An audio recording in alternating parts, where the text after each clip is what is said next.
Acayip İstanbul'da bir oturuşladık ya. Dungan şipang da bana bak o zaman bana durdu sırf şekerlerini.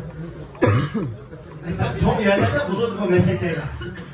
Orsu şipang da deryanın buyukları bahçıvada sunun tüyüge bir mesele yaptı kara. Onun taza peyzi yok o bıraktı. Meseleyle başladı.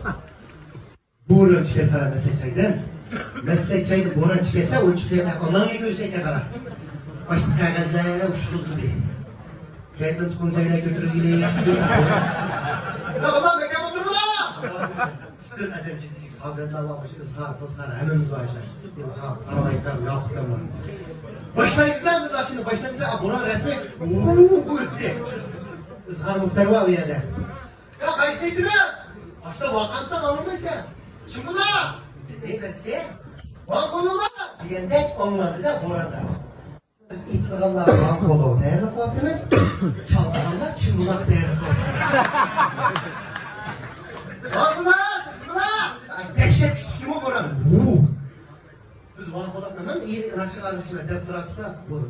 Başlarlar mı? Van kolunu bilse ayrılarlarsa yaz bolsa akıllı arey gemkire mudakter dep tayyorluk kılışımız ulan çımbılak çıkmalı kara. Biz amal yok. Van kolunu çımbılak seyrettim. Yapılsa kalır kanken, yapılsa kalır.